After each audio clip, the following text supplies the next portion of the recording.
kanalımızda herkesi salamlayır. Her zaman mənə deyirsiniz ki, evi video çək, uşaqların otağını çək. Gəlin sizə göstərim.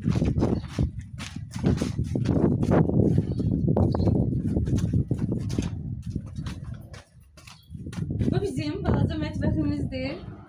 Bax belə. Əslində çox arzulayırdım ki, mətbəx mebelim olsun. Mətbəx mebeldə belə yemək pişirib falan, amma arzularım ürəyimdə qaldı, yoxdur. Neyse, bu belə bir kiçicik, minicik mənim mətbəx mebelimdir. Və o da bizim otağımız. Belə. Əlimdən gələni etmişəm, almışam. Bunu da siz dəstək olmuşsunuz.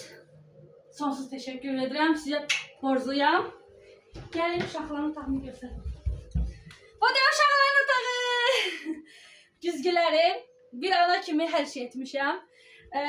Məktər stollarım, dolaplarım, dolabın içindəkilərim. Artıq geyimləri belə göstərəcəm. Belə. Yataqlarım və sepetlərim. Da bundan başqa neyiniyim?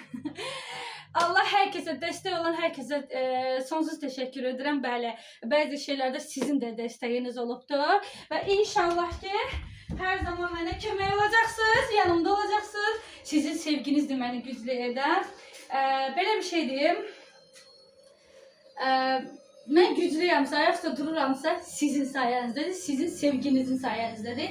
Bu da benim evim. İnşallah ki Allah herkese ev getirsin. Bize de inşallah bir kapı açılacak, öz evimiz olacak inşallah. Ve baba Nazlı'nın istediği o ev.